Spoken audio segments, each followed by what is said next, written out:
Boy, Christmas brought so much joy. Couldn't wait for the presents and laughter. I couldn't sleep late at night, looking for Santa with lights. Those are the memories I still remember. Then I became a man, lost sight of who I am, but right in front of me was the answer. 'Cause on Christmas I feel joy, and I turn back to a boy. The answer is to stay young forever. This is not a Christmas, this is not a Christmas song. This is not a Christmas, this is not a Christmas song. This is not a Christmas, this is not a Christmas song. This is not a Christmas, this is not a Christmas song.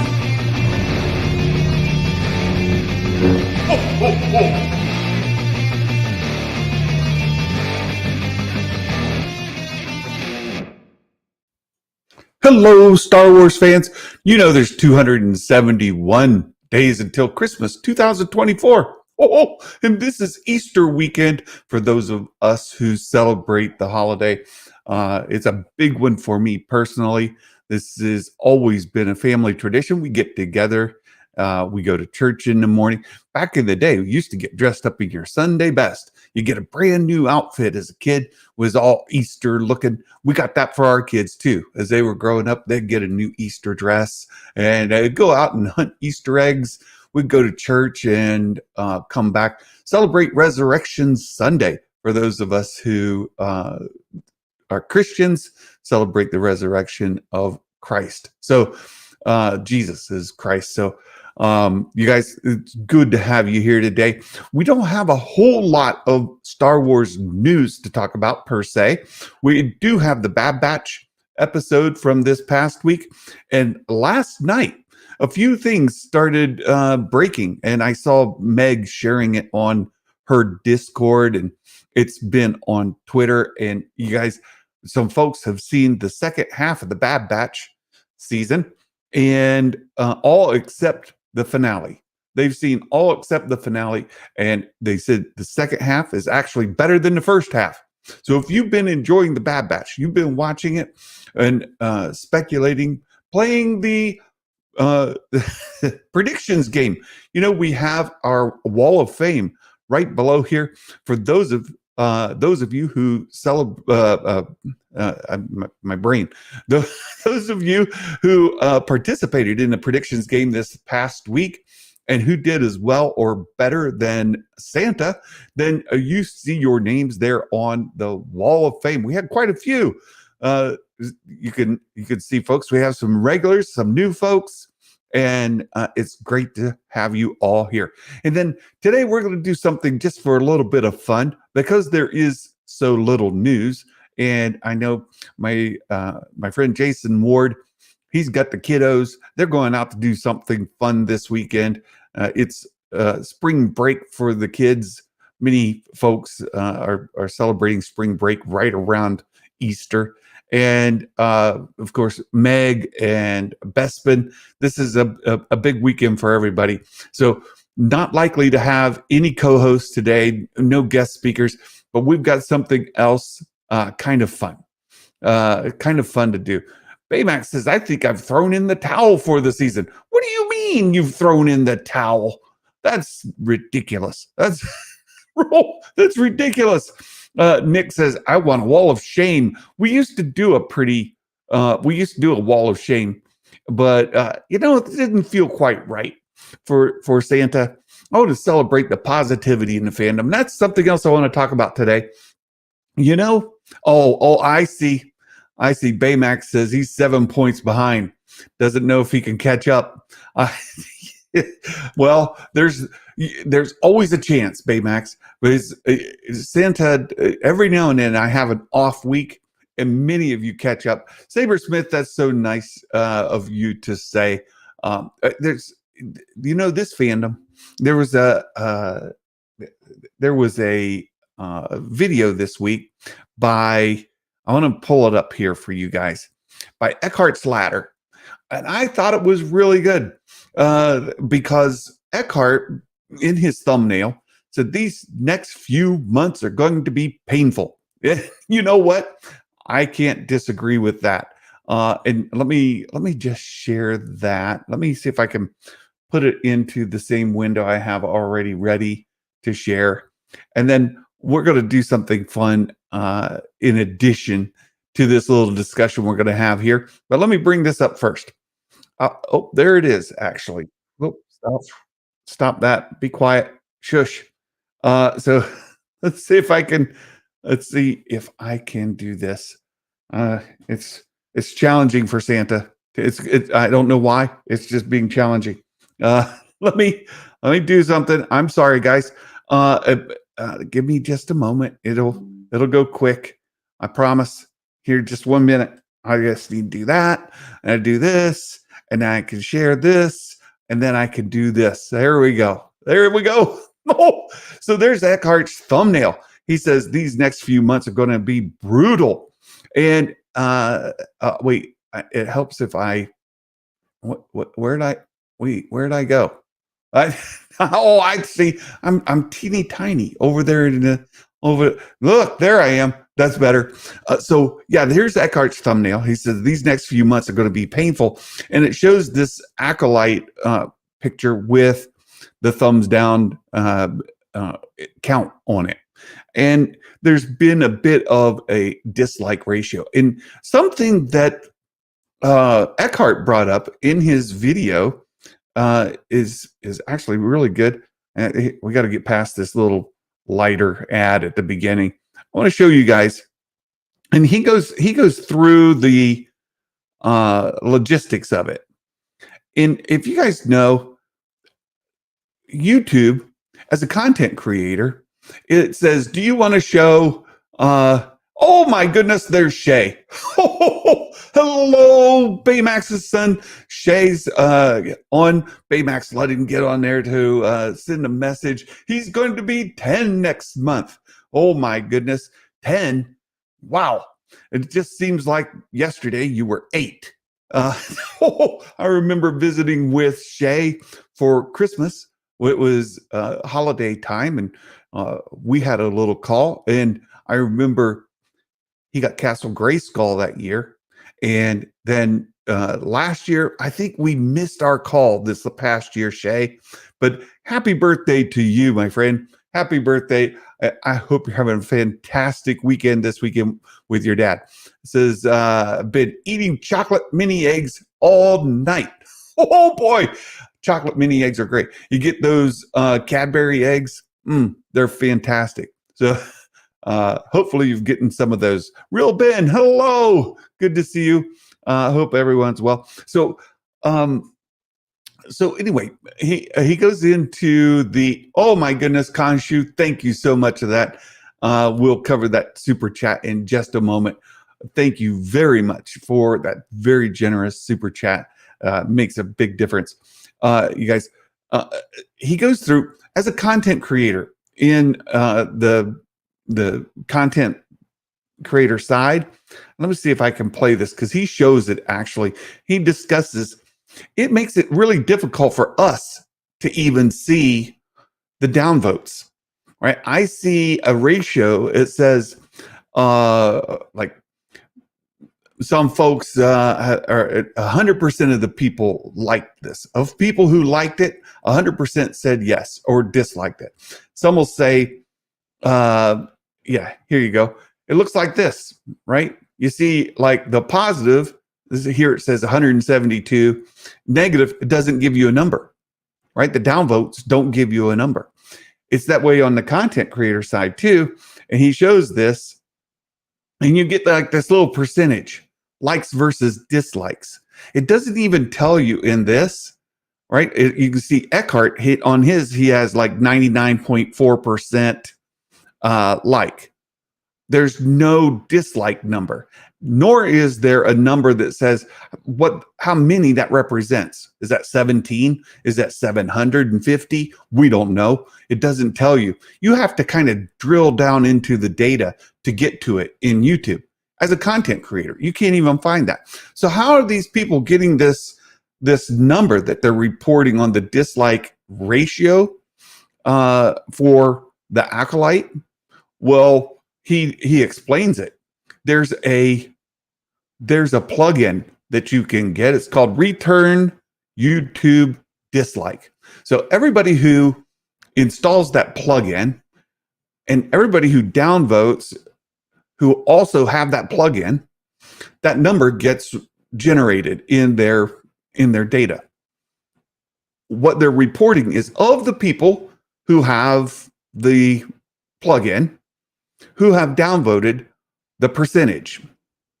Then they use math to come up with, okay, if the percentage of downvotes is 50% downvotes, 50% upvotes, and you have 100 likes, then they say, oh, 100 likes means 100 dislikes, 50%.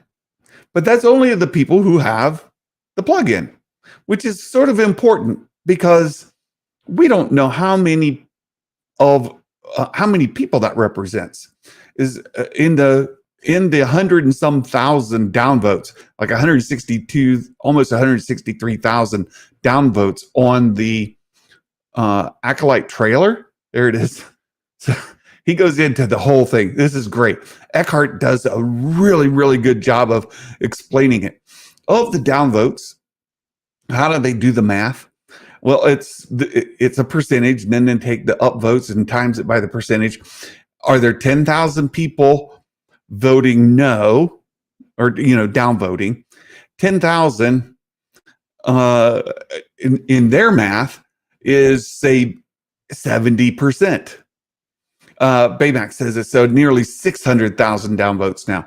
So in that 600,000, let's say, if there's 100,000 people who have the plugin, and 70% of those 100,000 people, yeah, boy, this is so good, downvoted it, then they take the upvotes on the YouTube, which says whatever, it must be around 500,000, something like that, upvotes, and they multiply it by their percentage, the 70% downvote of those 100,000, let's say.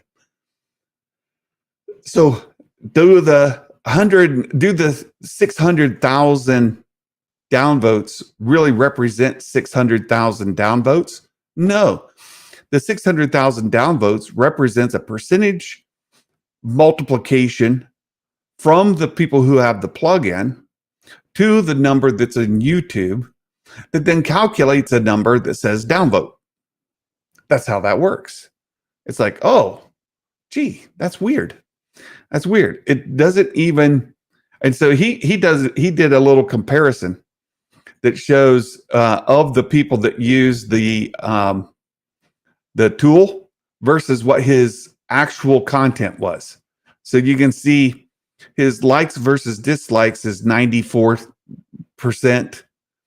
5,987 likes, and 365 dislikes. Look what happened to the people who use that tool. His downvotes are actually 873 using that plugin. The real number inside of YouTube, in his YouTube studio, if he drills down to find it, the downvotes on this actual Acolyte trailer video that Eckhart did, his downvotes, the actual number, 365. The calculated number of the people who have the plugin who are downvoting it is 873. It's more than double the amount, right? More than double the amount. It shows something's going on, doesn't it? That plugin, the people who are using the plugin are more apt to downvote the Acolyte content. That's what that means. Now, I'm not saying that these are invalid votes. I'm not saying that they don't count. They absolutely do. And it does represent the people who are down voting. It's just this number is sort of that's being reported it might be way overinflated. Using Eckhart's own data, you can see that his downvotes on this were more than doubled from the plugin than the real number. Does that mean the 600,000 downvotes on the Disney Acolyte, Disney Plus Star Wars Acolyte trailer is really 300,000 instead of 600,000? We don't know. We don't have the real detail. Maybe it is, maybe it's not. I can't say that, right? We can't extrapolate and make a one-to-one comparison. I'm not doing that. I'm just saying that that number you're seeing in the downvote doesn't represent necessarily the number that is true. And as Baymax put, the culture war is only going to get more crazy in an election year. That's 100% true. And regardless of the actual number, it shows that it's square in the crosshairs of the culture war. That's true. So regardless what the actual number is, right? How many people are downvoting that Acolyte trailer in actually doing it in YouTube? We don't know. Is it 600,000? Probably not, right? Because it uses this plugin to figure out the number, and it maths its way into it. Maybe it maths it spot on. According to Eckhart's own data, it would probably not seem to be the case. Maybe it's half, maybe it's less than half of what's actually being reported. That's still a lot of people, right? Like if you say, okay, it's not 600,000, it's 300,000 people who have downvoted this. 300,000 people is a lot of people. Holy smokes. Oh, that's a lot of people. So, yeah. And Saber Smith's right. We haven't even seen it yet, right? What does that mean? It means that a lot of people are engaged because they already have some preconceived notions of what the show is going to be about. Right? And based on what they understand the show to be about, the people involved in making the show, the content of the show that they have information on, they're downvoting it. It has nothing to do with the trailer, right? Has everything to do with what they know of the Acolyte, the period of the High Republic, Leslie Headland, the story that's been shared to this point, and concerns they have over previous Disney Plus Star Wars content and future Star Wars content on Disney Plus. There you go. That's it. That's how that works. That's it. So, what do we do with that? Who knows? Who knows? But go check out Eckhart's Ladder. Most of you probably already watch him all the way. Anyway, Eckhart is fantastic, and he's been around for quite a while. So there you go. Jedi Mike, thank you for mentioning the Patreon. You know, YouTube is a fickle beast. It's a difficult place to make a living.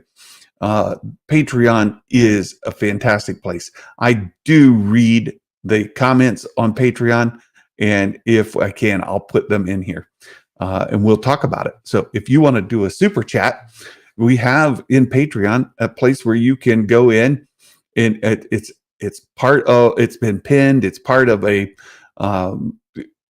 ever-present post that you can find without too much hard work. If you have trouble finding it, come find me on Discord, send me a message, or find me on Twitter and send me a message. Some people do that either way, and I've been in touch with many of you that way as well. Baymax says the trailer left out a pretty large demographic of the fan base, and they're clearly pushing back. Yeah, I think that's part of it as well. You know, we all know that within the kind of nerdy kind of content, be it science fiction, space fantasy, superhero, whatever that case might be, that are uh, there are pushes within the studios to have representation across different race, gender, sexual orientation, so on and so forth. And that push by the studios to include that content, whether or not it's part of the actual source material, is a sore spot for a lot of people. And because of that, they feel like they need to react back, right? So that's what's going on. People feel disenfranchised, and they feel like they aren't their views aren't the same views, their beliefs aren't the same beliefs, their values aren't the same values that the studios have, and the studios are in many ways changing the discourse. They're changing the content. They're changing things that are core to some of these franchises, and people just don't like that, right? They don't like it. So that's enough of that. Look, the reason this channel exists is because I wanted to talk about Star Wars. I didn't want to talk about that culture war nonsense. And I love Star Wars. I love the franchise, and I am largely happy with the Disney era of Star Wars myself. So be that what it is. Let's go back and take a look at that super chat from Khonshu. I don't want to let that get away from us. Thank you again for that, Khonshu.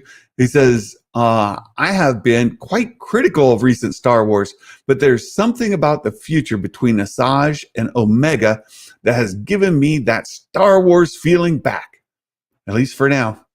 Good, fair. I think that many people who are engaged with the Bad Batch series are very happy with that content, right? Very happy with that content. The show ties into the prequels, that ties into the Clone Wars era. And I know it's not everything for everybody. I know many people can't really get engaged too much with animation, and so the views are lower than they were. But you know what? It's a really good show for people who enjoy the platform, who enjoy animation in Star Wars in the era. And I'll say we're halfway through the season. We're past halfway. And many people got to screeners for the second half of the season, and they're super excited. What is the role of Asajj? And that's been really some of the news of the week. We knew Asajj was coming back, right? We knew she was going to be involved, and there was something going to happen there. And here it did. Here it did happen. And wow, was it great. Wow. It was fantastic. I loved it. It was a really good episode. And there's a few things about it that have people concerned. And I've been fussing with Meg a good bit on her Discord, and we've been, duking it out there. It's been a fun discussion. But there's a number of people, and I see it everywhere. I see it across all the different things, who are very unhappy that Asajj is back following the ending of Dark Disciple. Right. So if you haven't kept up, and I know all of you have, but I don't know who will come along afterwards and watch this video. Asajj Ventress, she was a character established during the Clone Wars animation run, and she's shown up across different media in the comics and so on. And that series, the Clone Wars animated series, was kind of dropped prematurely. And all of the stories that were left over, that were already kind of storyboarded out and kind of fleshed to some degree, were given to some authors to go ahead and write that into books and things like that, right? And because of that, Dark Disciple was written. And that's the continuation of Asajj Ventress's story. If you don't know her, right? But you just saw her for the very first time. You're like, who is this chick? Well, she was a Night Sister, and she was baptized into the Night Sister thing on Dathomir uh, years before. She has done combat against Obi-Wan Kenobi and Anakin and Ahsoka. She's been a bit of a villain along the way. She's been a bit of a bounty hunter, and she was then betrayed by Dooku, and she felt like, wait a second, this ain't right. And so then she kind of went on her own. She was freelancing, and she's like, forget all of you. Forget all of you. I'm going to do my thing. If you run across me, I'll take you out. Right. So Asajj Ventress, great character. And I love the interactions between Obi-Wan and her. They were kind of flirty. They were kind of antagonistic. It was fantastic. And in the book, Asajj turns more good. Right? She has a boyfriend. She's got a boyfriend. They're in love. And at the end of the book, she jumps in front of Dooku's attack, takes the blunt of it, and dies. Right. And then her boyfriend puts her in stasis and takes her back to Dathomir, where the Night Sisters are from, and that's their planet and the things that they did there, where she belongs. And they put her in the green smoky ooze, right? They put her in the swamp. They put her in the soup. Right? They put her in that thing, in that vat.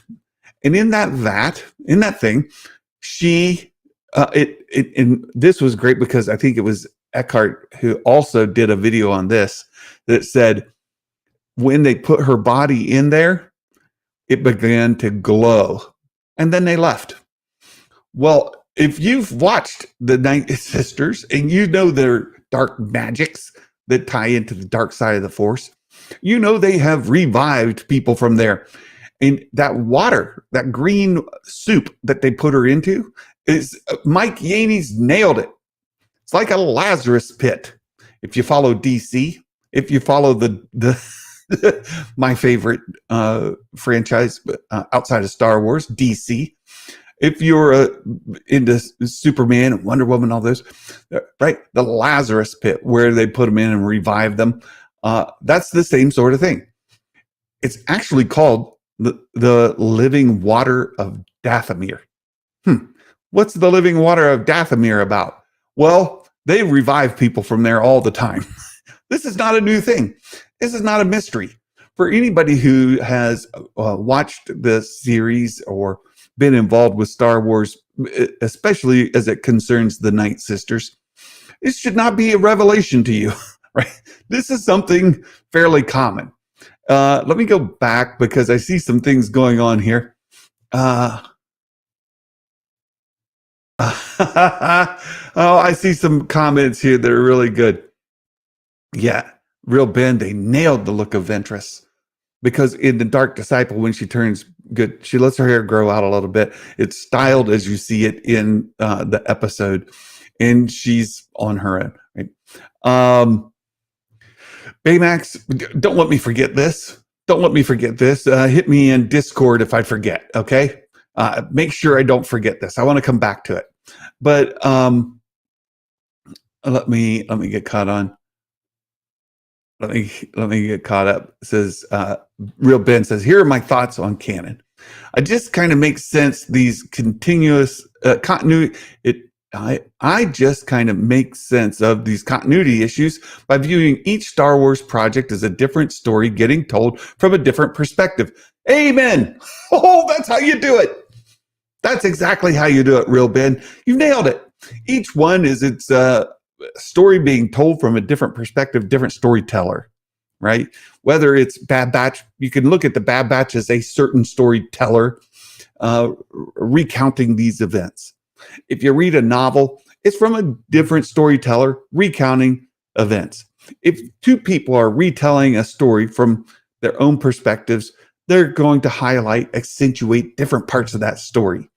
And it may not be 100% in line with each other, but for the most part, and we've talked about this before, the Ahsoka novel is one that people tear apart because the way that she encountered Maul in the book, entirely different than what that she encountered Maul in season 7 of the Clone Wars. But they did encounter each other. They did have a little get together, and the end result of each story is essentially the same. The details involved in the in between, way different, way different. It doesn't make one wrong, one right. It means that some person said it this way, another person said it that way. The end of events, they met, they had a little thing, and then they left. Right?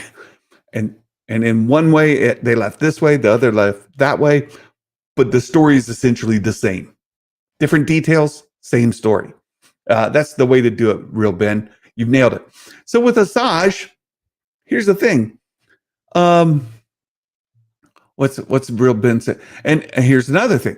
At the end of the day, even if they kind of pseudo retcon Dark Disciple, at the end of the day, it's still a great story. It is. But here's what I'm saying.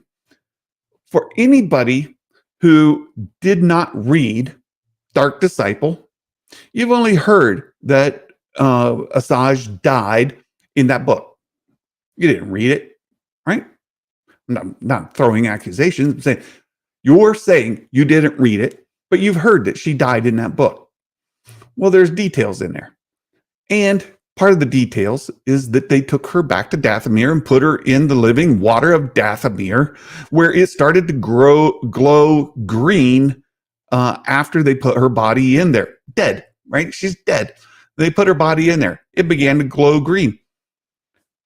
All right. You didn't know that. You just heard that she died in the book. Well, she did. So she did die in the book. And they put her in this living water of Dathomir.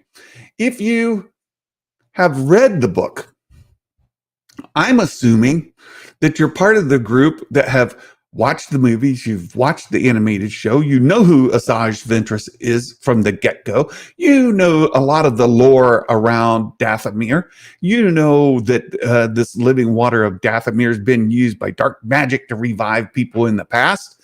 It's not an unheard of or uncommon thing to happen. It's what they do. It's part of what it is. You know how Darth Maul came back after he got sliced in half and he had legs again, and like he did all the things? He didn't have like legs. He had first he had like spider legs and evolved, and he ended up with these robotic legs. But you know how he survived and became the Maul we see again? Same thing. The living waters of Dathomir. Maul's brother, Savage was just a regular other Zabrak, and he kind of did his thing, and he and Maul were more or less similar. But they put him in the living waters of Dathomir, and they did the little magics to him, and he became this like super powerful, uber jacked Zabrak bad guy, right? That's from the living waters of Dathomir, right? It changes you. It affects you. And we've seen that time and time again. We also saw where they brought back corpses that were dead and decayed and like zombified. They brought them back to life in the living waters of Dathomir as well. This is not new. I don't know why so many people have a hard time connecting. Oh, they brought her body back. They put it in the living waters of Dathomir. Now she's walking around again. Where's the disconnect? Like, well, how do you not know if you're one of those two groups of people? How do you not know that? How do you not know that the living waters of Dathomir have been used to do this time and time again? It's a common thing. It's not unheard of. It's like the sky is blue, water is wet. Living waters of Dathomir will change you. It's got magic properties to it. How do you not know that? I don't understand. It's beyond my capacity to understand why people are complaining about, well, she's dead. How did they bring her back to life? Well, they need to explain that. Like, do they? But do they? They said the events of Dark Disciple are still canon. Everything fits together. I've explained that they put her into the living waters of Dathomir and it began to glow. Now she's alive. Where's the disconnect? What else do you need? What's the other bit of information you need to fill in the hole that goes from this place to this place that are like this close? How do you not? I mean, it's not a big bridge we're talking about. It's not this big chasm. It seems to me like they joined together logically, naturally. Maybe I'm wrong. I'm dumb. Maybe that's it. maybe it wouldn't be the first time that Santa would be on an island all by himself with nobody else to, Mother Townsend used that green goo to the soup, right? To remove the crazy from all. That's right. Maybe I'm just completely on my own. And this is just like, Santa, you're wrong. You're just like, you don't understand Star Wars. Okay, fine. You can say that. I'll accept it. But to me, I'm like, this isn't something to worry about. It's nothing to wonder about. What else do you need explained? I don't understand what else needs explained that isn't already in your hands. Well, they didn't show us that she resurrected from that water. Oh, okay. So we have to do that. We have to show you her body going in and getting green, and they walk off, and then she comes up. Boom. There. Now, is that good? We see her come up. That's good. Now, that's how that happened. Now I'm happy. You can't live without that, but you can live with a lot of the other things. Like even George Lucas left us to wonder. Like Luke says to Leia, "Hey, your real mom, that lady that you knew, tell me about her. Can you tell me about your real mom?" And then 20 years later, show us that she died, moments after Leia was born.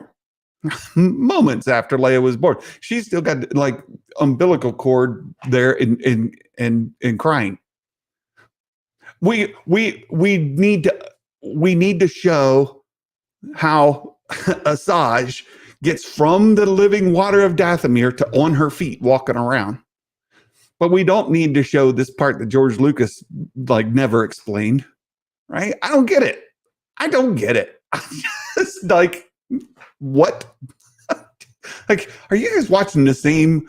Are you watching the same franchise I've been watching for my whole life? Like, what franchise are you guys watching where everything has to be, spelled out for you? I don't get it. I don't get it. I don't get it. All right, Sabersmith. What makes me laugh is the people who complain, turn around and say they love Star Wars. Like, what the heck? That's what I'm saying, Sabersmith.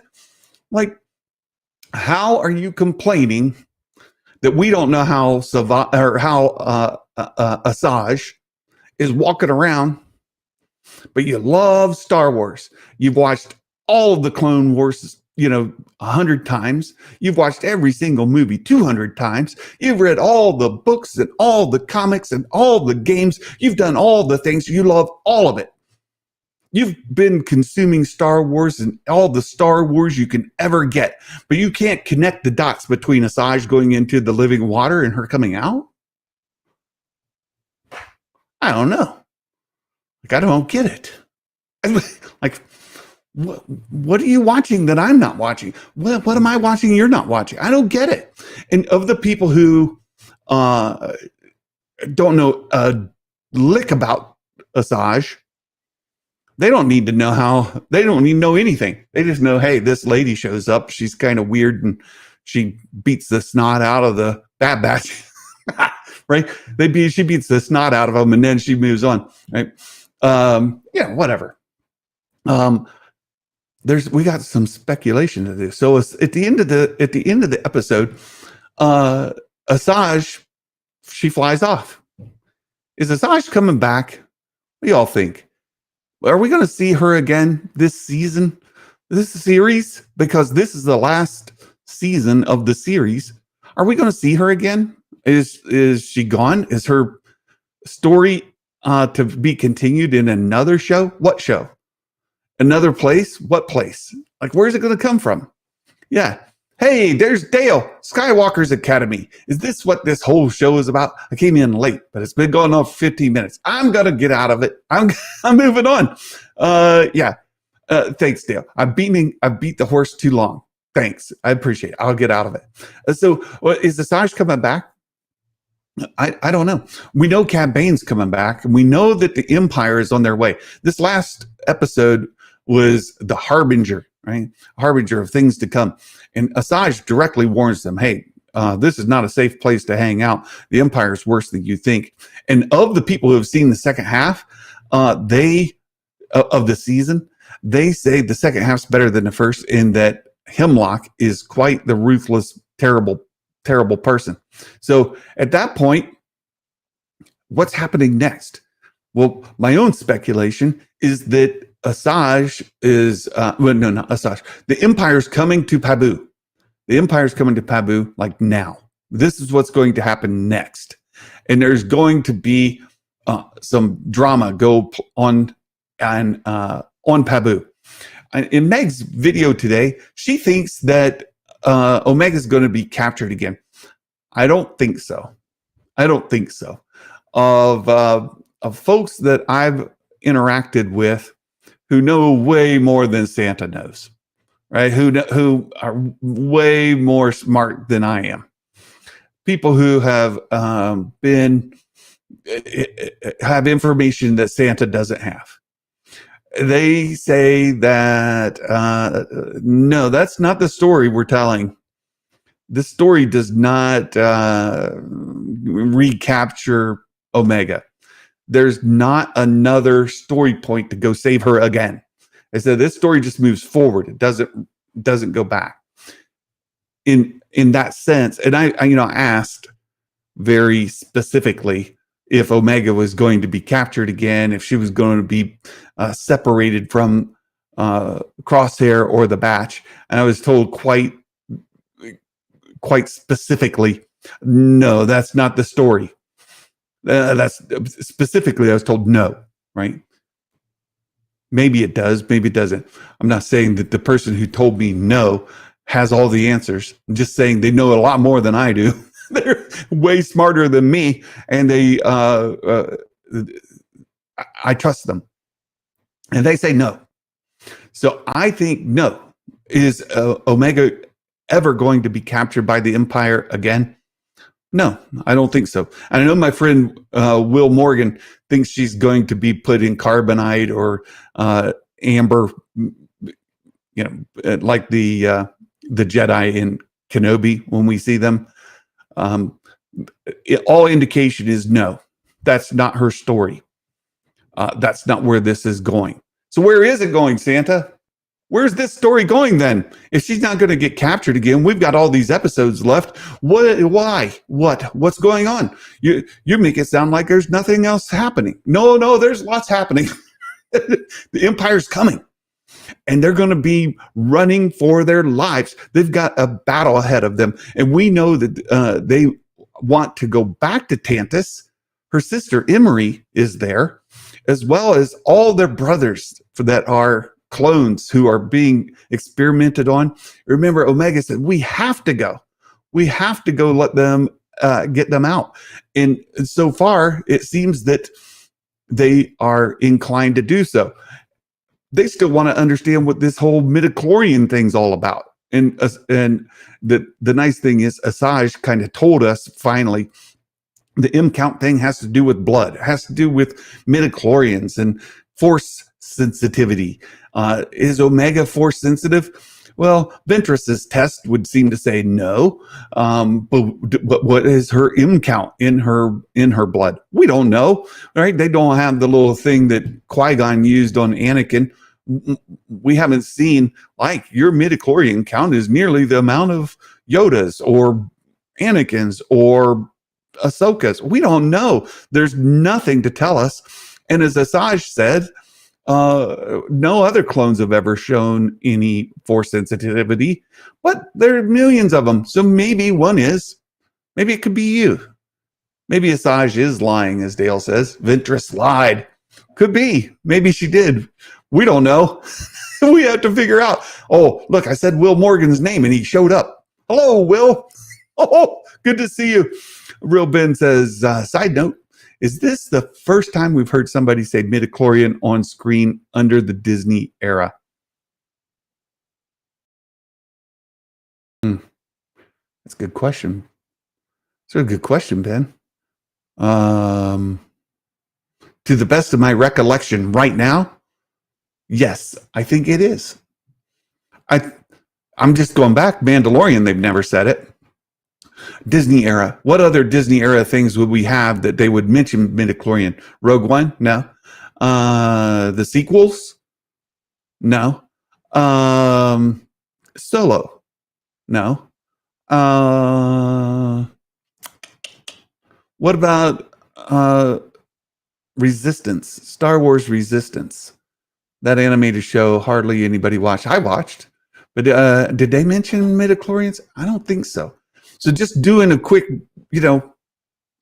checklist. I think no. I think no. I think no. I wonder if the Empire Sons and the big dog Darth Vader, since this project is so important. Oh, if they bring in Darth Vader. I'm wondering the same thing. Will Darth Vader show up before the end of the series? I hope so. That would be super great. Will Morgan, word of advice, don't say my name too many times in a row. No telling what will happen. Right? I summoned him here by saying Will Morgan. Oh, very good, Will. So I think next thing, the Empire's coming. We're going to have, we've seen in the trailer where there's all kind of fighting. There's plenty of action coming on. I think we're going to have a lot of action. We're going to see just how evil and brutal the Empire is. And at some point, we're going to see an assault on Mount Tantus to rescue Emery and the clones who are there. I think all of that is coming into play, right? Real Ben, my prediction is Darth Vader shows up, and since the Batch can't handle him, they escape during some sort of big destruction that Vader can't get out of quick enough. Oh, that holds Vader back from chasing them. Perhaps. Hemlock's going to hire Cad Bane. Well, Cad Bane's coming. Is he being hired by the Empire? I think probably. And will Asajj and or Fennec show up to do battle against? Because it seems like Asajj and Fennec are at least friendly towards the Batch, right? Seems like they might be a little more inclined to help them, to help protect Omega. And the question is, at the end of the series, is anybody going to survive? And the presumption at this point is if Omega does survive, then where does the story go after the Bad Batch, right? This is the last season. The end of the series finale is coming up pretty quick. It's coming up pretty quick. Where does Omega's story continue? I saw a speculation on Meg's Discord that says maybe she'll end up at Peridia, where in the Ahsoka show, right, they are on Peridia, and maybe they'll find Omega and Ventress, perhaps, like out there, something like that. Well, I don't know about that. I don't know about that. But it's a fun prediction. And that's some of this stuff we can do. We can speculate. And until we get to the end of this season, we don't know what to even speculate on. Will asks, why don't they have the same M count test as Qui-Gon used on Annie? Why not put one of those kumquats in his head and stand on one foot in Phantom. Well, Asajj doesn't have the little blood tester thing that that Qui-Gon has in Phantom Menace, but perhaps somebody will show up before the end of the season and do the official M count test on her, right? Perhaps. We don't know. I know you keep saying it, Will. I don't agree with you, but we shall see. I would love to see Finnick in the finale. Right? She'd be doing the same thing she did in Mando season 2. Yeah, I would love to see her in the finale as well. And my own prediction, again, I think I'm in a vast majority here. I think that Omega will go with Finnick. Most people seem to think Omega is going to go with Ventress. Both are viable. There's the unspeakable could happen as well, right? She could die. She could die. Or, as Will Morgan says, be put in some sort of stasis. Right? She's put in the amber, she's put in carbonite, and there she sits. I don't know. I don't think so. But all these are possible. And I am super excited. Next week, we have a two episodes coming out on Wednesday. We'll do a prediction on that next Tuesday. So I want to move on because this is Easter weekend. Let me get caught up with Dale says Ventress is my choice. Ben says the best part of the Bad Batch right now is we're getting good Star Wars each week and we're excited versus I hope next week's good because this last week wasn't so good. Right. Dale says she hinted at it. Yeah. Well, also Finnick hinted at it before. Finnick says, I'm here to help you, Omega. I'm on your side. Right. That happened in season 1. So I think that could be the case. RF Gaming, I'm less of the opinion the Bad Batch dies at the end than I was at the start. Maybe from advanced aging, but it could be from years after the climax of the series in an epilogue. Yeah, RF Gaming, I think that could be true. I think that could be very true. The way I see this season ending, the series ending, is Omega needs to separate from the Batch. As Ventress said, right? If you want to protect her, you got to let her go. She can't stay with you guys.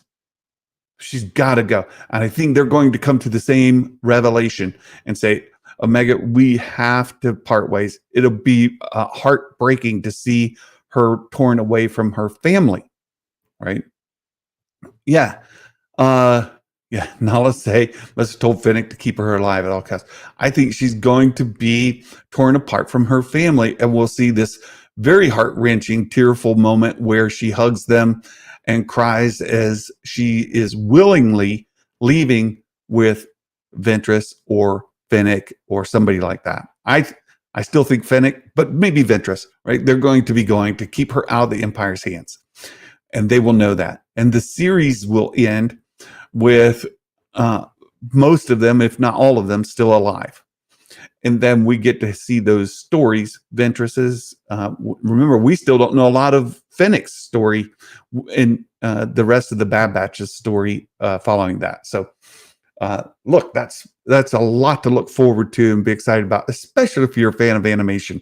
And I know some of the best Star Wars has been told in animation of late, right? Zombie. Hello, Zombie Box Reviews. I'm not a fan of Omega. She always needs to be saved. Well, she's a kid, right? She's a kid. And she's not a Force sensitive. She's not a Jedi. She's not a Padawan. She is somewhat capable on her own. But yes, she's constantly needing to be saved from somebody, as should be when you have a very young child, right? Many times we see children who save adults. Go back to Harry Potter, go back to any number of shows. You get the Goonies and E.T. and just you make the list, right? There's a ton, including in Star Wars. And the great thing about the Ahsoka series is those flashbacks when she was in the Clone Wars with Anakin. She was a child, and seeing a child in live action fighting in a war, like in a war. She's in that scene where there are tanks, essentially. We've got soldiers, we've got people firing, and you have a child in the midst of it fighting is a little jarring, as it should be. You shouldn't have children in those kind of situations. And Omega is a child. At the end of the day, that's what she is. So I get it, what you're saying, Zombie Box. Valid point. Hey, we're gonna move on. We've got another topic. Kind of fun topic, just to kind of wrap this day up. Sabersmith, I remember watching that with my dad, and he turns to me and he goes, "It's just like Vietnam. Those boys couldn't have been more than 15 or 16 years old." Yeah, pretty shocking. And when people come back from war like that, they come changed. And many veterans can only speak about what they've seen with other people who have seen what they have seen, right? It's just so unspeakable that you can't even mention it, right? Being trained as a soldier isn't the same. Soldiers are trained to work together and depend on each other. Jedi and bounty hunters are trained to work on their own. Yeah, but she was still a child, right? Ahsoka was still a child. And even though she's very strong with the Force, very well trained, still a child. Right? Still a child. Okay, we got a fun thing. Easter weekend. For me, it's Resurrection weekend. We went to a church service Wednesday night and were able to worship together. It was very uplifting to me. And so, look, if religion isn't your thing, Christianity's not your thing, you came to hear about Star Wars, I apologize. We're going to talk about Star Wars in this context in just a moment. Oh, and Baymax just hit me up. Thank you for that. There's a rumor out there about the next HasLab project. So before we move on to the last topic of the day, there's some Hasbro news to talk about. Tomorrow, this weekend, there are going to be some reveals as there is another con going on, and Hasbro likes to piecemeal these things out in little 2s and 3s here and there.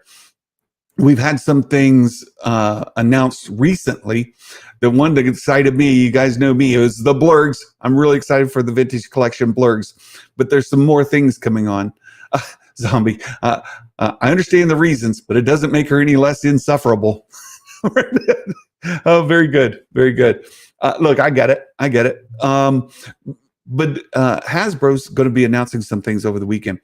What we're also expecting soon is the announcement of the next HasLab project, and Star Wars specifically. Would there been, just so you all know, Hasbro, they do different HasLabs. They've done Transformers, they've done Ghostbusters, they've done Marvel and Star Wars.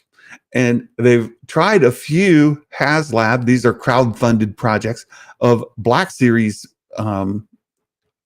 projects that failed spectacularly. Oh, I've got somebody in the queue. Rob, how long have you been there? A little while, Sid. A little while.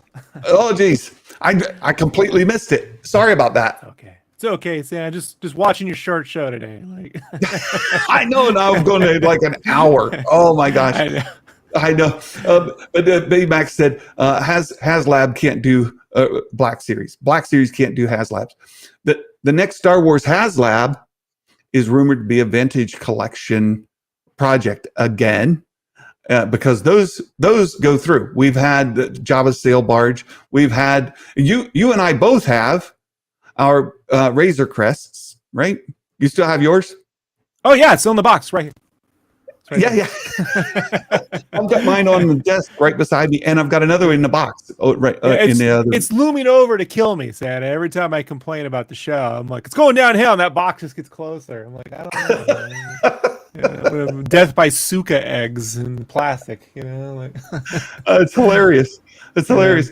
So so we had the Razor Crest, and then we had the Ghost. All of those vintage collection HasLab projects have passed. Though, so the next HasLab project is rumored to be another vintage collection. Next Star Wars HasLab, another vintage collection, and Yak Face, who is involved with all of the toy line stuff. Yak Face is if you're into the Star Wars collectibles, Yak Face is the guy to follow. He laid down a hint. His hint about the HasLab project was Cheers, like the TV show, Right. Cheers. So hot face, which was a bar, right? That whole show took place in a bar.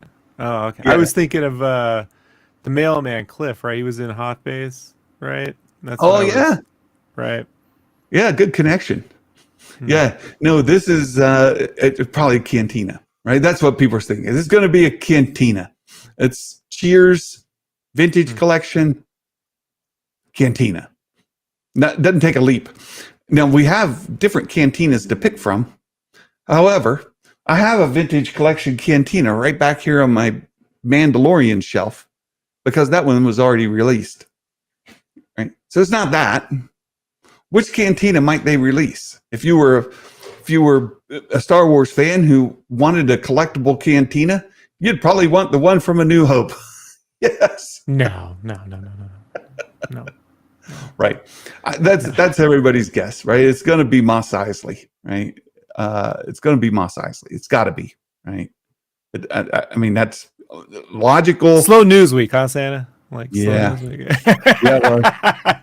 week. You just turned a QVC second into a 15-minute bit. I am impressed. Right. You know. Well, and as Dale says, I completely beat the horse about Asajj resurrecting, right? I spent entirely too much time on that, but it's a slow news week. What else are you going to talk about? What are you doing?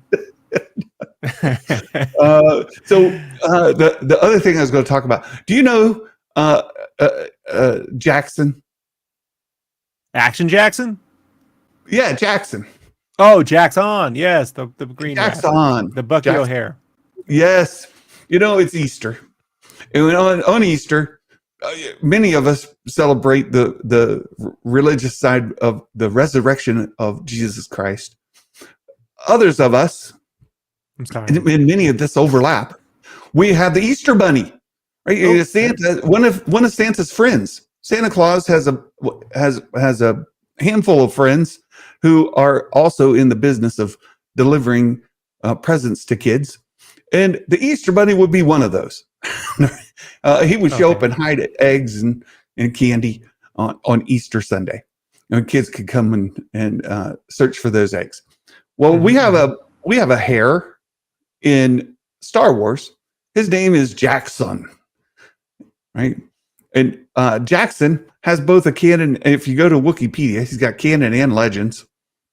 But he's actually a canon figure. We have a rabbit that talks. It has blasters and does all the things. Right? Yep. And we've not seen Jackson in live action or animation per se, right? We've seen him. Never underestimate Jon Favreau, Santa. Oh, lost him. We lost him. Zombie says, I don't always agree with your take, Santa, but you're a lovely bloke. Thank you, sir. Thank you. A lot of people don't agree with me, Zombie. My wife's upstairs. She doesn't agree with me most of the time. It's the way it is. Just look, I understand people have different perspectives of things. We'll see if Rob makes his way back. He just disappeared. He was here and then he's gone. But who is Jackson? It says nicknamed Jax was a male Leppy smuggler, much like Han Solo, right? Smuggler. It says a fellow smuggler turned hero of the Rebel Alliance, whom he regarded as an inferior pilot. Right. He was an acquaintance of Han Solo, a fellow smuggler turned hero, whom he regarded as an inferior pilot. Right. Jax considered Han Solo to be inferior. You're back. What happened? Favs, man. Favs was You like, were we're not here, letting and then you were Rob. gone. You were Yeah, gone. yeah. No, we cut him off. Yeah. Yeah. So look, Axel Jackson. He's a smuggler. He's a pilot. He's a bounty hunter. He's all the things, right? Um, and he has recently been featured in some other comic books. So there's that as well, right? Um, I honestly I thought, because Favreau's mentioned this guy once before, and I thought for certain he would have Carl Weathers do the voice given Action Jackson, right? Like that would have been like the perfect Favs insider joke, right? He likes those little tidbits. So yeah, but then we had Carl Weathers, right? So as yeah, a but Gimli played like Gimli and the tree, and you know what I mean, true, Santa. You can do a voice work in the same movie. true, So we could don't get be Mark hypocritical. Hamill to voice Axon Jackson. Doesn't he do enough droids? Are He, he's like he he's like does all every kinds of droid things. now, right? Yeah. Right? He was Bulio in the Rise of Skywalker too, right? Mhm. The guy gets I his don't have no recollection of that film, Sam. Like, I could he not gets tell his you. head chopped off. Remember the dude who gets his head Sure. chopped off? No, not Yeah. really. No. Nah. Nah. He's at the See how it beginning. doesn't He opened matter? up No. See how it doesn't matter? You don't have to remember any of that movie. It's irrelevant. True. Pointless. Very good point, Rob. I appreciate that. Yes. Exactly. Look, I'm not a fan of the prequels, but at least they had a good 2D side-scrolling game on the Game Boy Advance. If Rise of Skywalker pulled that off, you'd get me on board. But even the Lego parts were less interesting, Santa. Like it's like, Yeah. Look, he's even done his own encounter with Vader. Look at that, Jackson versus Vader. The guy's done his thing. Versus. I mean, look, my fear is they put this guy and Jar Jar together, and we're stuck with you know what I mean. We have to explain. Like this. This was not a cool character when I was a kid. Santa. No kid was like, look at the rabbit. Wasn't really on there. It's funny to me. It's funny. It should be funny. Right? Well, look, I have, as someone who's worked on beloved licensed properties, I have a saying, Santa, and it's have fun, but don't make fun. And I feel like this character sort of makes fun, like it's one of those like old ideas, like, hey, we need a Robin so kids can relate to Batman. It's like every kid wanted to be Batman. I wanted to be Robin because we had the same names. Right, it was just to put my name on the shirt. I was like, "Hey, Robin," but it wasn't a great character. So, could they, make this like if James Gunn were writing this character, is there like a Guardians of the Galaxy type attitude to kind of have with this, and could it be fun? Yeah, I think definitely so. But if you take it, if George Lucas had put this character in a movie, man, I mean, we all know where that would have led, right? I remember that scene in Mallrats where they beat up the Easter Bunny. Jay and Silent Bob beat up the Easter Bunny. That's what I would that's what I would want to see.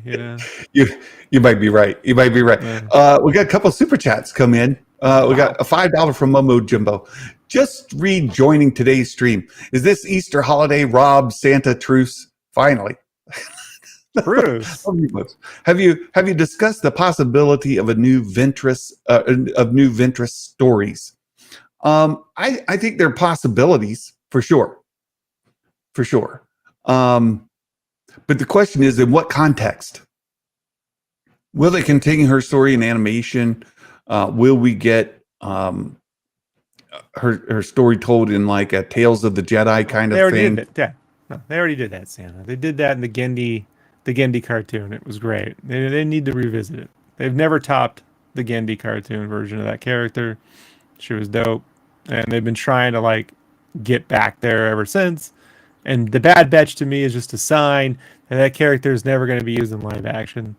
So they tend to dump characters on there. I mean, Thrawn obviously made the leap, but let's be honest, not a lot of people were happy with the live action Thrawn. And Fennec, she's crossed the genres as well, She's been in all the things. Yeah, but that did that matter? That did it ultimately? Like it was like So I don't like it. To me, it's just like it's just execution. I think the character was some awesome piece of concept art, right?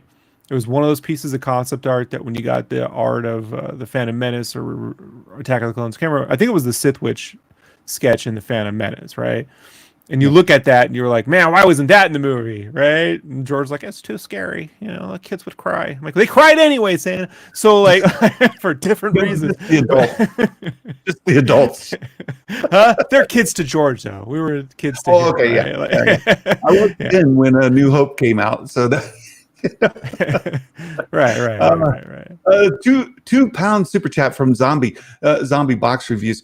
The guy who disagrees with me and take a little issue with my opinions just appreciates what we're doing here. I appreciate the Zombie Box, and we can have diverse opinions. Even Rob and I, the fun thing, Rob, is you and I agree on way more than we disagree on. Other than religion and politics, yes, we're in sync right. on almost everything else, right? On almost everything else. Within Star Wars, we're pretty close together. I saw Leia Rose stopped in to say Happy Ray Palpatine Skywalker Day and Happy Easter as well. So thank you for that. I think generally we kind of see closer on things than we disagree on. And I think the biggest difference though between you and me when it comes to anything Star Wars or say, fantasy related is you're like a plot guy, right? You're like I need the Tolkien. I need to get the ring to go to the thing to get the group together to do that. And I'm like, I don't care about any of that. I'm a character guy. So I literally the story could be they just went to the store. They just went to the convenience store, or Luke went to Tashi Station, and the adventure, the experience. I'm about the character's experience. The plots to me, I think we just sort of fundamentally have a different opinion. Yeah, I'm sure you're like, oh no, you can do both, but that generally never happens. What generally happens, I mean, the character, work in say the Lord of the Rings film is pretty surface level. Like you're getting an experience, the music's helping, but it's plottish. It's got to get to the thing, and then the music, and then the swells. It's not. You don't really know why Strider's really feeling or going through. You just sort of go, oh, in the book they explain it in like 9 pages, like so. Well, that's the other thing. Yeah, like Harry Potter's the other, right? Like a lot of the character development is a lot more augmented in the books. And I enjoy that in the shows. Right. I think I'm not a fan of the author these days, but the book experience is the best part of those books. Isn't the plot of getting the Horcrux to the thing and stopping who cares? The best part to me was when you found this rhythm of Harry out of school, missing his friends, going to school, and then the different seasons and the changes of that school year occurring, right? And then eventually that gets sort of in the last year, it gets sort of thrown out of whack because then you get so used to that rhythm when all that stuff goes down, you don't know where to stand anymore. You're like, so it builds a good rhythm of that repetition of cycles. And they try to do that in the movies with, montage and some snowfalls and the music plays, but that's not the same thing, Yeah. For Harry, it's about fun. It's another found family story at the end of the day. Right. Every story is a found he's family. raised by a family that found family. The Bible's a found family. Everything's a found family. He's raised as in a family he doesn't belong in. He's an outcast.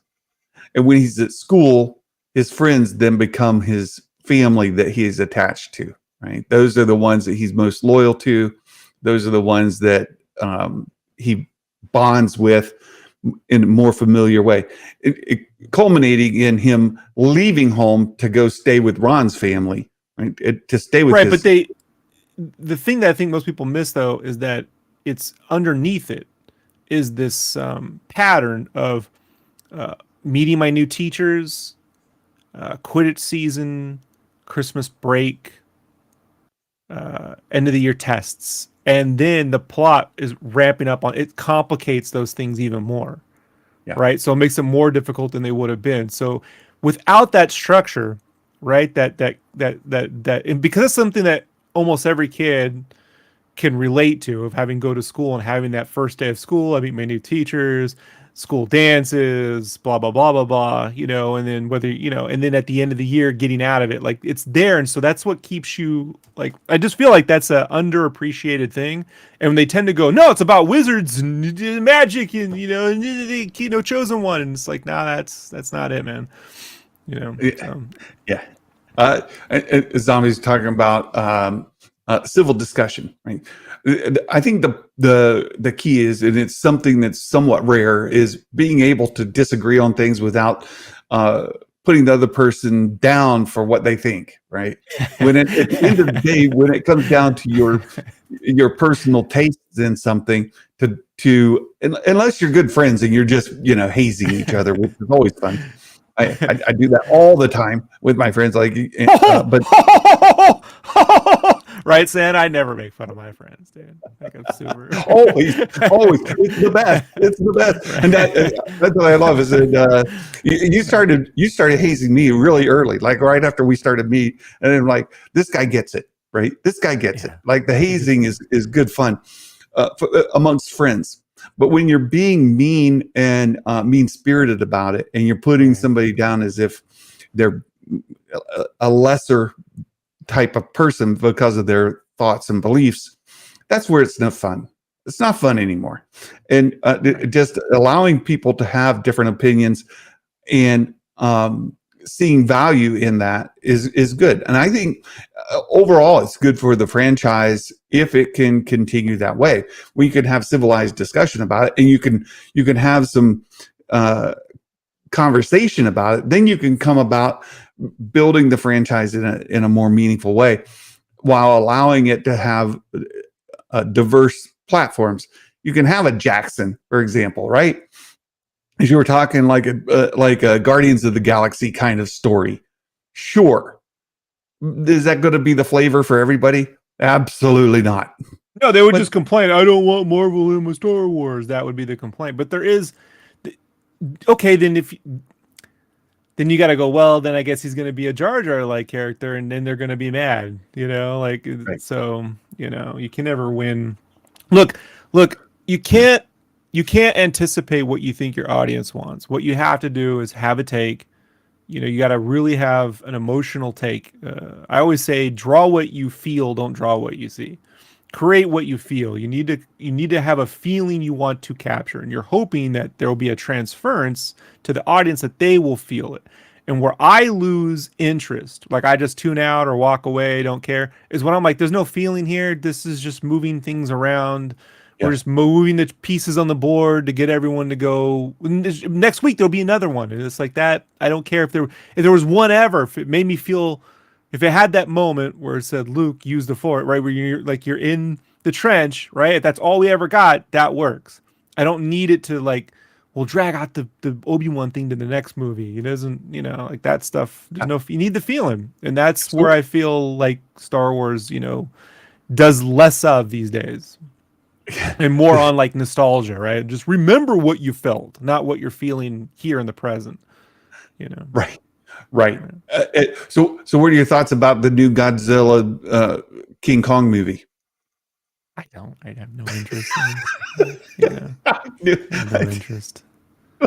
I found the 2014 film interesting, the one that Gareth Edwards directed, because it felt like a Close Encounters remake, but with the kaiju monster instead of aliens. Like if you watch the pattern of that film, it has a very similar flow to Close Encounters of the Third Kind, which I found interesting, but it didn't have the heart and the soul of that. Like it was, again, moving things around. And so it's like, that's where I'm like, I see where people have an issue with this, So I think this movie has no heart, no soul at all. That's not what the movie is. Yeah. Movies, big gorilla, big lizard. Yeah. Okay. Go. Okay. I think there's going to be more heart and soul in Spy X Family Code White coming out later this month, which I will be seeing in theaters. So, yeah. And also, the biggest difference between Harlan Ellison and James Cameron, Will Morton, is one of them is a vexatious litigant. Okay, right? He abuses the court. He abused the court systems, and it's full of, You know, he's a good writer, Will but a knows horrible you. person. He's poking the bear just to get a response. Well, because Harlan Ellison never sued Will for nothing. So Thank you for the $5 support, Zombie Box. That's great. Thank you. That support is fantastic. You guys are making my day. Thank you for appreciate it. Hasn't there been like 3 Godzilla movies in the past 6 months? There's been 2 anyway, right?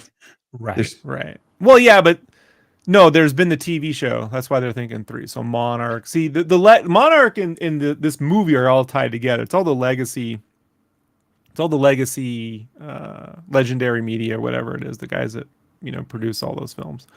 Well, yeah. Plus the one movie they released it, and then they re-released it in just black and white.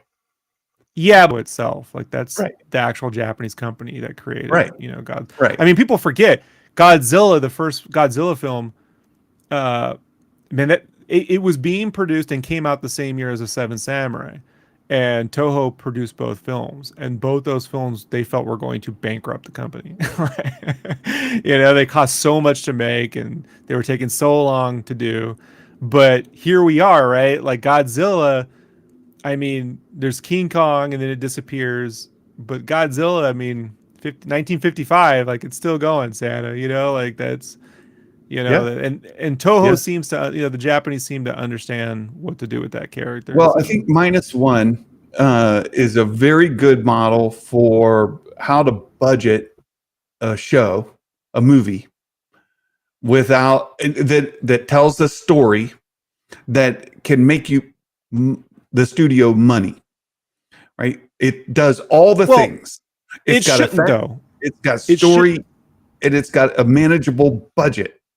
Yeah, but these fans talking about budgets like it's our money. I'm not a big fan of that. Here's the thing, though, Santa. What it does is it does a couple things. One, it flies in the face of the excuses that companies have made about making period pieces. I have a belief that if you're going to do a remake, or if you're going to really tap into the soul of something, you kind of have to set it in the era it was originally created. So Godzilla was created in the 50s, or basically post World War Japan, right? And so setting a Godzilla film in post World War Japan feels more authentic, because that's actually when the character was sort of created. They say when you pitch this stuff, studios will tell you costs too much to make a period piece, can't do it, right? Costumes, blah blah blah blah blah blah blah blah blah. But with Godzilla, like, hey, look, it was a budget, but it was a period piece. So that's actually not true. I believe that the reason why you don't see, like, I've felt, why don't they reboot when they're going to reboot DC characters? Why don't you set them in the 30s? Why don't you set Batman and Superman and Wonder Woman in the 30s, right? Like with the ramp up to World War II and World War II. Like, because I mean, they've never done that. They're pulp characters. It would work. The technology would seem more impressive. Batman's technology in the 30s. Plus, you get the gangsters and all that stuff. But they go, well, it's expensive, can't do it. But no. Oh, that would be great. I think that's brilliant. Absolutely brilliant. They should do it. Now you've got me like, yeah, well, good, hungry for it. So I'm like, they're not. I haven't had lunch yet, and I'm just hungry now for that. But no, I just mean, as far as like, we've been doing big budget movies as a whole, not necessarily a period piece or what, and the big budget movies haven't been returning on investment the way that the studios perhaps would want them to. And one of the complaints that many fans have is, well, they're not telling a compelling enough story to make me go spend $20 to go see it at the theater, or 30 or 50 or 100, right? To go see it at the theater. If we could create a compelling story, and Godzilla -1, I think, I haven't seen it, but people who have, say, look, it's one of the best Godzilla, if not the best Godzilla movie of all time. It told a compelling story, and then they were able to manage the effects and the budget without it ballooning into something massive that then the studios only making a small margin on. Here's the problem they run into. Godzilla -1 takes place in our world. like it gets more difficult when you're talking about fantasy worlds, like worlds you have True. to invent. And this is why Lucas had to scale down the original Star Wars, so that when you really think about it, the only real planet you ever see is the desert in that Right. film, right? Right. Everything else is a set, like, I mean, the Masasi Temple exterior, but that was a dude who just went down to South America and shot that. That wasn't like they went there. So, Yeah. and then the minute they wrapped up going places in Empire, it started to cost way more money, right? Which is why he tried to bring it back down to California in the third film.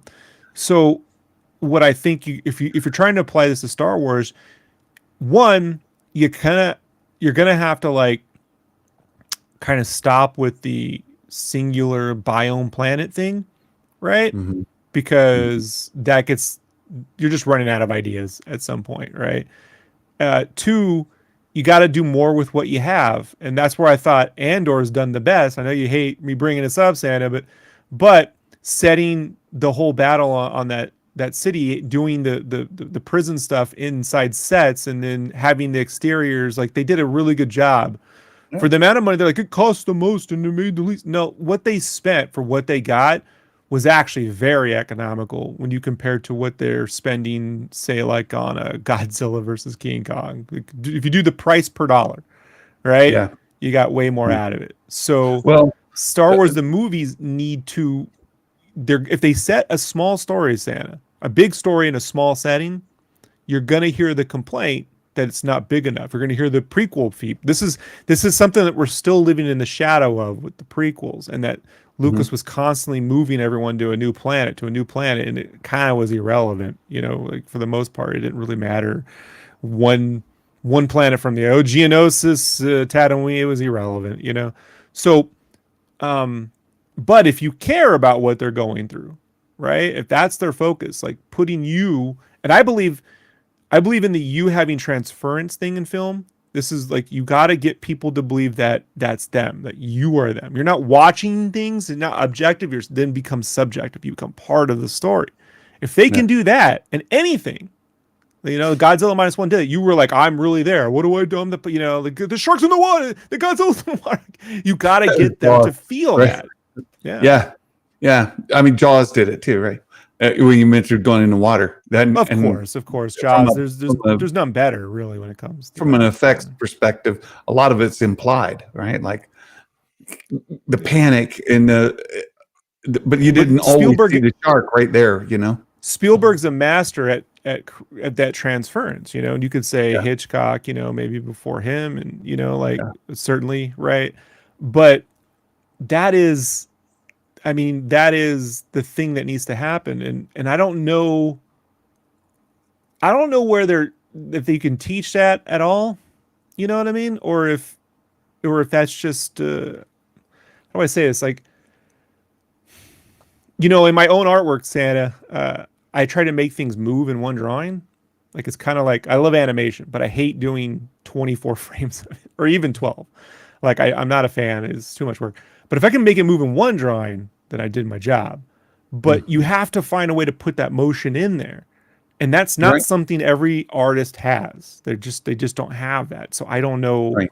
if that is even conducive to the studio experience. I don't know. I don't know if Well, that's even a it's priority for them. directors, right? Directors being able to master a scene that way. And I saw some discussion. I think it was Eckhart again, who was talking about use of the volume.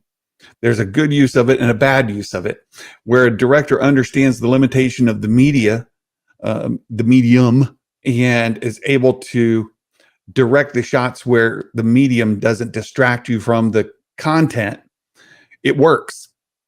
When a director doesn't understand the medium fully enough to be able to shoot without distracting you because of the medium, then it doesn't work. And we see examples of that throughout our different series, because some directors master it way better than others. And now that's become a concern that, they use the volume on this one, it's going to suck. Well, they use the volume in Andor, right? They use the volume in this upcoming series of The Acolyte. And in both cases, I think you can see where they did it.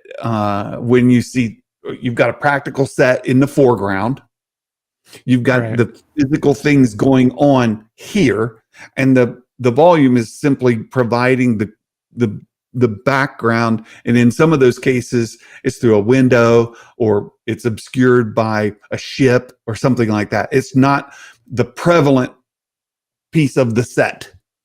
They used to do that with those big paintings, right? And if you go back and watch the making of and all this, you see these giant, like wall-sized paintings of a planet, and then they put them in the background. You don't notice that that's a well. I mean, sometimes you can kind of Yeah, can. but this really is the volume. So there's two things with this. One, why the volume is being used, what it was supposed to replace, and two, the realities of working with one, maybe even three, or the studio's like financial incentive to use it. So one, what's it supposed to replace?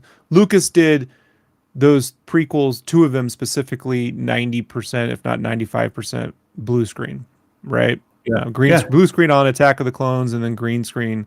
I think more green on Revenge. All I know is I felt sorry for every actor who walked into a room and it was just showered in blue, and they were there for yeah, 9 hours a day, because I feel like that's a yeah. form of CIA torture. Like, Yeah. You're not beyond wrong. having, yeah, not beyond, just imagine sitting in a room where everything's colored and wherever you look, it's the same color.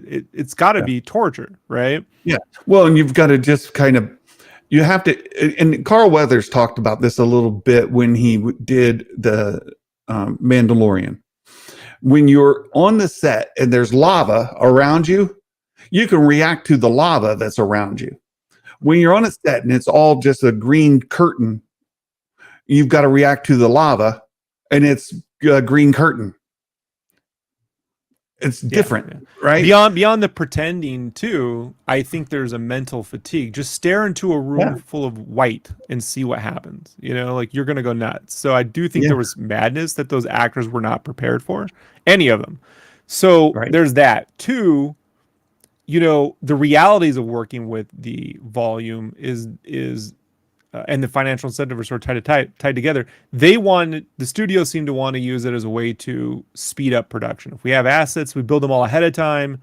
We lock them on set. We can get a lot of this down. We get these big sets without having to build things, essentially, physical props and stuff. Right. The reality is, you see the seams very quickly. And Greg Fraser, the cinematographer for the first couple episodes of the Mando, Rogue One, the Batman, Dune, he helped develop the volume with ILM X Labs and stuff, and Industrial Light Magic and Unreal.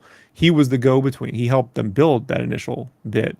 And he did an interview with Team Deakins, Roger Deakins, the cinematographer, Roger Deakins, on his podcast, Team Deakins. And in the very first, it is two parts. It's in the first part.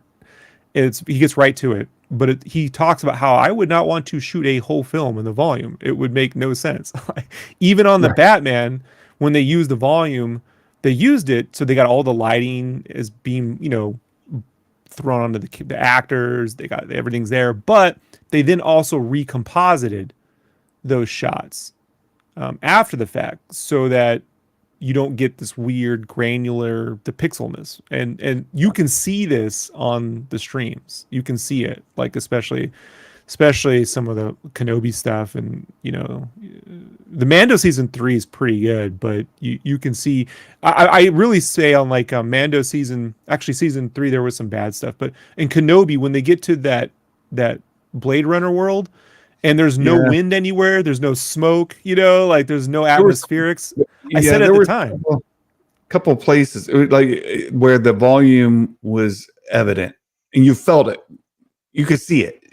You looked like you were watching a big screen in the background, not a cave wall, not an environment. It just felt wrong, and I know a lot of it had to do with my TV settings with the over what is that? The frame rate was too fast for it, and so it just felt flat. But and Alex, I see you in the chat, and my friend, Look, I get it. You don't like Disney Star Wars. That's fine. And it's absolutely fine. What I would be curious about, rather than saying this is bad and that's bad, because a lot of us have different opinions about that. Tell me, I didn't like this or I didn't like that, versus saying this is bad, that's bad. What didn't you like about the Andor, or what didn't you like about a thing? Or better yet, what's your favorite parts of Star Wars? Tell me the things that you love, not just like George Lucas is Star Wars. Yeah, that's true, 100%. But tell me the thing that you like and why you like it. That's cool. That's great. We love those discussions. That's great. Yeah. So Yeah, and I don't like George Lucas's Star Wars, so you know what I mean. Like I like the first one, and I like Empire, and that's it. So this not liking thing, like I always tell people, there's a way to start discourse, and usually when you're in high school, people never get past it. They say they want more of something or less of something. I like it or don't like it. They don't. You have to get beyond that and get into the nuance. What parts of it? What was it trying to achieve? Did it achieve it? Did I agree with this? Did I not? What parts were working? What weren't? What did I think they were trying to? And so I can take parts of the prequels, parts of the sequels, and go, "This is fantastic material." I see what they were going for. It fell apart. Well, like you said, back in the day, we and I've heard you guys talk about this before as well. You'd see a movie on the weekend or whatever, and you would come back to school and you would say, man, I saw this movie and this fight between this person, that person, or this thing, this blew my mind, or this, and spoilers galore. And nobody ever said, oh, that's a spoiler, you can't talk about it. We would come in and just say, I couldn't believe what? Right. No, Santa, what? That can't be true. I've been saying this on the show for the last 2.5 years. The way kids found out about movies, and I wasn't there. I was born in the late 70s, but to say in the 80s, was you go to the schoolyard and you told them the best part of the movie. You told them the part. You were like, the shark eats the guy at the end, and they blow it up, and you were like, what? That's why you went to go see it. So you're like, and he's got lightsabers, and then Darth Vader, he kills a guy, and they blow up the desk. You just wanted to go. I wanted to see the thing you saw. I wanted to experience the thing you saw. And when they say spoilers and it's ruining it to me, that kind of came out of the Ain't It Cool News era, of like worshiping the theater chain, the Harry Knowles Alamo Drafthouse guys. And I'm like, but then that makes no sense to me, because even nowadays, did anybody, like, how do I say this? Like, people, when the Oscars hit, right, and a film wins Best Picture, people go out and see the film again.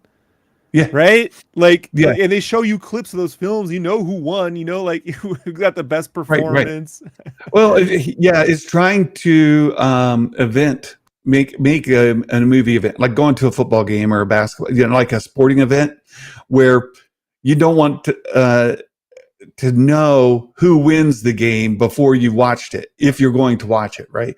It's like, oh, well, you just ruined. Now I know that my team lost, and then you don't want to go watch that. But the way it used to be with movies, you would just share the part you like, or conversely with the prequels too, right? You'd be like, man, that character sucks. I just like, can you believe, like, it was like watching Goofy on screen in Star Wars. Why did they put Goofy in Star Wars? That was super dumb. I couldn't stand it, or whatever, Right, but then when I would hear Ahmed Best talk about, like, he thought maybe the Jar Jar-ness of those films could have come from a Jackie Chan point of view.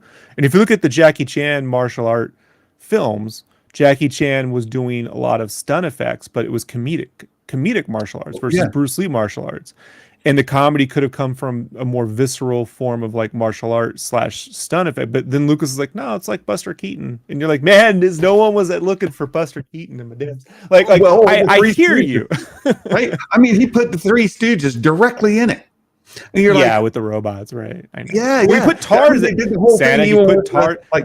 He put Tarzan in Return of the Jedi. Okay, he literally had Chewbacca do the Tarzan yells. And I sat as a kid going, I hate that. There were parts I liked but I was in the theater. I was 5 years old. I was the kid this movie was for. And I hated Tarzan. I was like, oh, I didn't like Tarzan until maybe the Disney film. You know what I mean? Like it's a pretty solid it's a brilliant piece of animation. You know, if Jason catches this later, it's probably because of Phil Collins' score. That's what it's a good score. And well, Mark Mancina did the score. Phil Collins did the soundtrack, so he worked with Mark Mancina on the Mark Mancina. Don't I know my star Tarzan? Because Jason's out with these kids we doing dad stuff. He's great, and if you know Jason, he hates Phil Collins. So I just poking the bear. But anyway, no, like you and Jason stepped into Meg's Discord yesterday too. Like I do not worship at the altar of George Lucas. I love Star Wars. Don't get me wrong. Right? I've got a whole channel about it. I've got a room full of junk. Right? I love Star Wars. You've got a Ray box. I do have a whole bunch of Ray stuff. But, no, I love Star Wars, and I've loved it my whole life. But that doesn't mean I worship at the feet of George Lucas, because the prequels, a lot of that I hated, and I try to remind folks, go back to when be a kid. Right, be 12 years old and go watch Droids, the animated series. Right, be 13 years old and go watch Ewok animated series, and tell me that is anything like even Resistance. Right, Resistance that everybody loves to just absolutely destroy.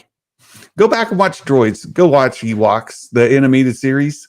Oh my gosh. It wasn't good. It wasn't good at the time. I was confused as a kid. I was like, why aren't they just doing something with the Jedi? And I remember terrible. I was at Disneyland when Star Tours came out. My uncle, I have these two uncles, right? And I've talked about them a lot. They're like the guys from, you ever see the movie War Games? There's those two guys at the college, the fat guy and the thin nerd. That's my uncles. Yeah. Like the fat guy and the thin nerd, Eddie Deason's. They're 100% that. They even at the time, that's us. So they were the nerds. And my thin uncle was into Star Trek, and my fat uncle was into Star Wars. There was a giant fight between us. We're at Star Tours, and I'm like, why is the Droids cartoon doesn't have Jedi? And he would go, because I guess he read Starlog or whatever at the time, and he was like, well, it's because Lucas doesn't want any of the Jedi being shown, because he's going to do these films that take place before, the movies, and you're going to see how, Vader fought Kenobi and Anakin fought Kenobi, and I was just like, why would you go backwards? I don't want to see what happened before. I mean, I didn't, as a kid, I just didn't understand this whole idea. We came to like want to see it eventually because there was a novelty. No one really done a prequel. There was prequel moments, but no one ever said this whole, like Godfather 2 wasn't all a prequel. It just had these flashback sequences, right? No one ever did a flashback movie, or a series of films, let alone, Well, but go ahead. But those cartoons, they were not good. Nobody liked them. They did. No. They had the droids didn't even get toys. The Ewoks cartoon at least had some toys that it did. I think it did marginally better, but they were bad. Yes, really bad. And God help you if you tried to watch made-for-TV Star Wars, right? The holiday special and all of those other things where Star Wars characters would show up and say the Muppets or anything like that. It's just good fun. But even Caravan of Courage, which I know that Baymax is a huge fan of, Caravan of Courage back in the day, I was at the wrong age at the wrong time when that came out, and just to see that as a terrible, terrible Star Wars movie, right? I didn't like it. I go back and watch it now, and I can appreciate it for what it is, but I did not like that as Star Wars back in the day. And it's got where the blasters were like phasers. There's a scene in there where there's a big rock blocking the path, and they're like, I'll use my blaster, and they shoot that blaster at the rock, and it's a phaser. It fires this beam of laser into the rock. The rock superheats, and then they can walk through. I'm like, that's not how that works. That's not Star Wars. What's wrong with you people? How are you making this? And then you get further in, and it's just like, oh my gosh, it was terrible. No, we didn't get a proper Star Wars cartoon until the Gendy stuff, Right. And the Gendy stuff was so frustrating because it felt to me like, if you look at it now, it feels to me very similar to what Disney Plus does with all their shows. Where like Cartoon Network commissioned a cartoon, but we're just gonna do 2-minute segments. You're like, that doesn't seem like a lot of time. Like for a whole Star Wars cartoon, it's gonna be about the Clone Wars, 2 minutes. Like the man made it work, right? That Yeah. whole team made it work. But you're Yes. like, they should have given them 22-minute episodes, give them the whole thing. And now it feels like Disney Plus does the same thing. But now you're like, you get 30-minute episodes, 6 or 8 long, and you're like, how are we? Where's the characters? Like, Yeah. you know. We have fans now that watch. Smurfs were way better than Ewoks cartoon. That is 100% factual. That's factual. But so people today who watch, say, a season of The Bad Batch are like, this is the worst Star Wars of ever. I'm like, no, you need to go back and watch some more Star Wars, because you haven't seen the worst Star Wars if you think that's the worst Star Wars. It's all relative to your own tastes, interests, and sort of what era you grew up in Star Wars, right? So it's all different, and it's so hard to tell one person your Star Wars isn't as good as my Star Wars, because we all come at it differently. I still have a hard time understanding people who think that this prequels are the best Star Wars. Like, you people just, I can't get there. No. My answer to this, Santa, is real simple. I go, great, go spend money on it. Because I am so, because I already went through this once when I was working on the Star Wars t-shirts. They re-released the Phantom Menace in 3D. Now I'm a 3D guy, right? So I went and I was like, this 3D sucks, dude. This movie's not helping. You know, like I'm just like, I don't want to sit through this. I watched it 4 times back in the day. You know, I will watch the making of any Star Wars movie, by the way, Santa. I love the making of. That's why I'm on Making Star Wars. I will watch how they made it. Let me ask you a question, Rob, because I distinctly remember this and I can't find it. I've been looking, and what I've got to do is I've got to go break out my old VHS sets that had like the making of and things like that in it. I distinctly remember a discussion in the Phantom Menace, the making of the Phantom Menace, where Obi-Wan and Qui-Gon come out of being gassed, and the droidekas roll up and they run off, right? And lost Rob. Hopefully he'll be right back. Just so, let me see if Rob shows up. I'll recover this with him. What happens in the documentary that I saw, they dropped some frames when they were cutting. There he is. Let me bring Rob back. There you are. StreamYard, Santa. It's not me. Right when you said and then it cut you. You added a transmission. I distinctly remember when the droidekas rolled up, and then Obi-Wan and Qui-Gon run off. I distinctly remember in making of them saying that they dropped some frames in there, and then they couldn't recover them, and them running off was actually in that speed was actually a mistake. It wasn't intentional, and then they had to. That's not in the making of documentary. No, you don't remember that. Okay. I watched the making of the Phantom Menace at the beginning. Yeah. I watched that like once a month. I just put it on while at work. Like anytime I'm suffering at work, I put on that or the Sweatbox, or so I could watch people go through hell. But that's not in there. I think that was a discussion. I remember someone saying that once, but I don't believe that to be true exactly. You know, but I know what you're talking about. Yeah, I distinctly remember it, but Jason would probably remember where that came from. Again, it could be something that just came out of some. Yeah, there might have been some interview or something where it was said once. I remember someone saying about taking frames out, but the reality is, he didn't know how to get them out of the situation, so they came up with the running fast thing.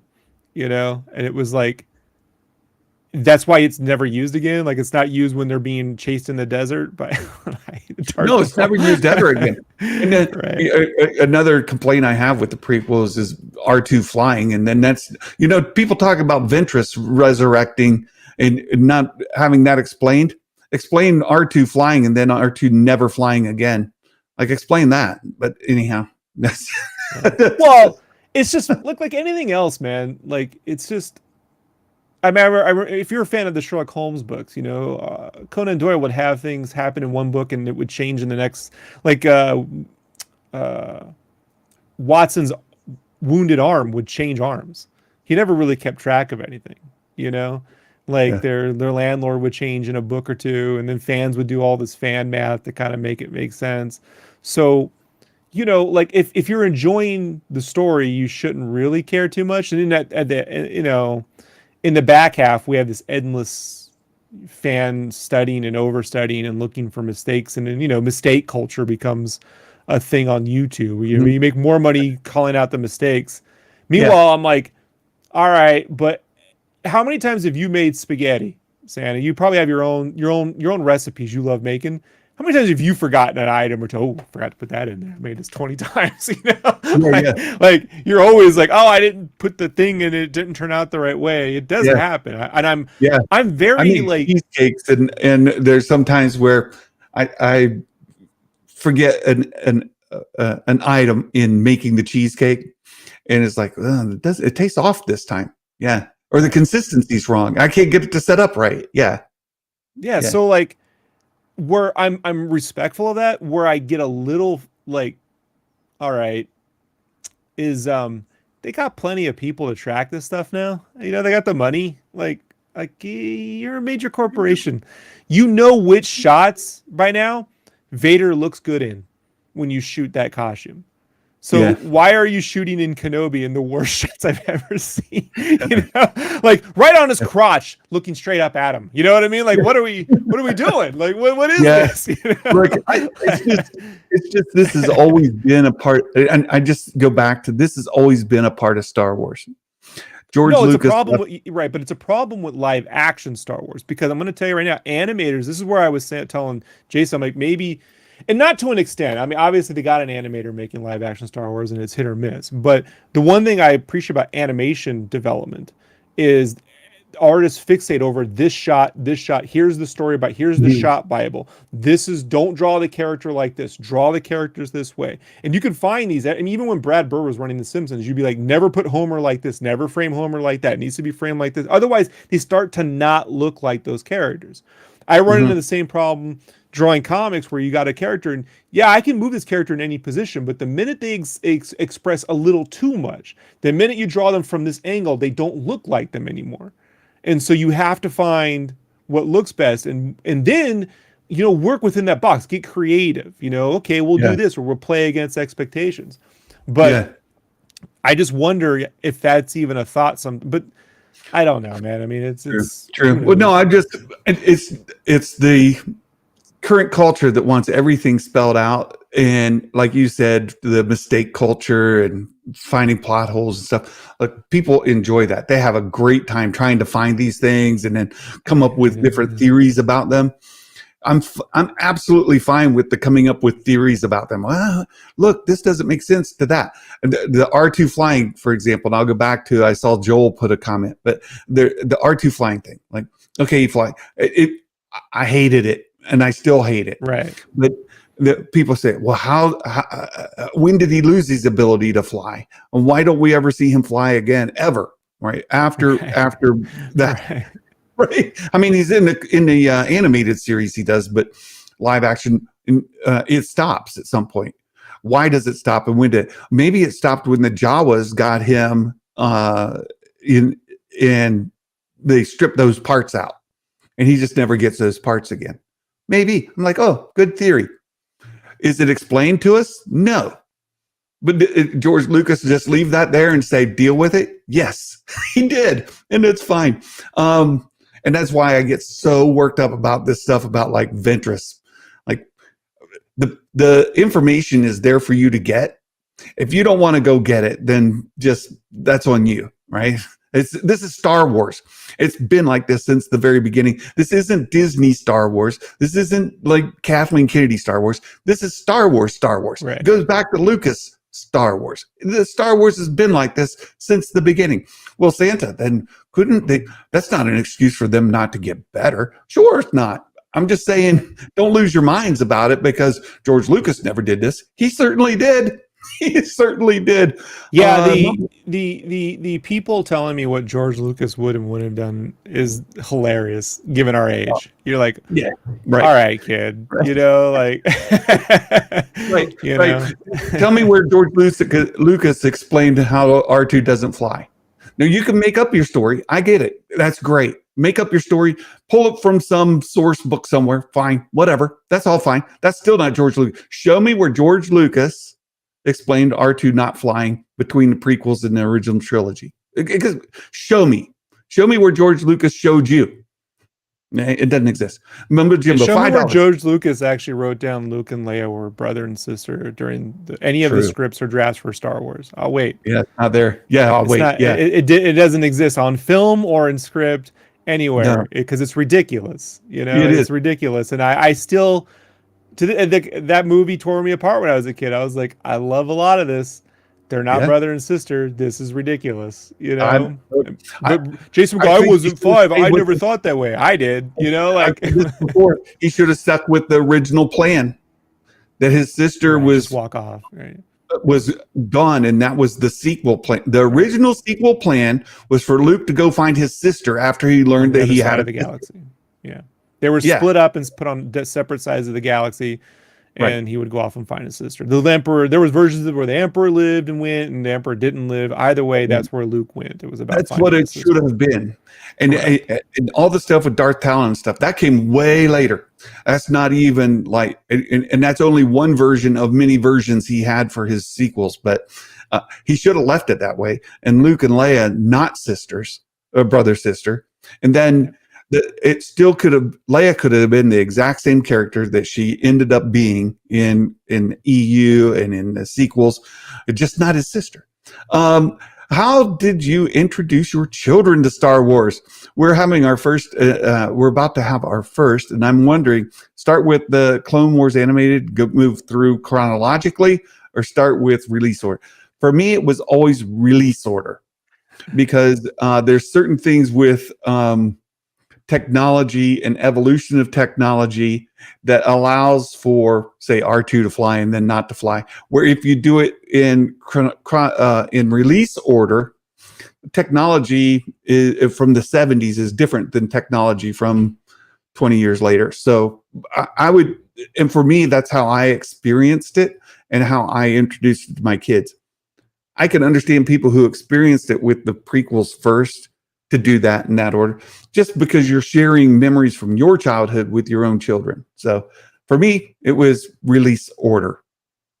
Rob, I don't have kids, and probably not how going would you to. do So I probably wouldn't let them watch it. I wouldn't care. Like if they wanted to watch it, I'd let them. If they didn't want to watch it, because when I was a kid, man, my uncles wanted me to watch Gilligan's Island. I was like, I don't want to watch the Gilligan's Island, man. I don't want to watch the Brady Bunch and Car 54. I want to watch Voltron. They're going to have their own interests. If they want to see, if they say, what are these toys about? What is this about? Oh, well, it's this movie, then you can sit down and experience. But when anything with anything with people younger than me, whether it's artists, whether it's, students, whether it's coworkers, anybody who I would rather them be interested and be able to elaborate more than to say you need to watch or we're going to watch this. Because there's nothing worse than your parents trying to like shove something on you that you don't. My dad loved MASH, and I don't want to watch MASH, man. Like I'm not watching MASH. Well, and I know religion is,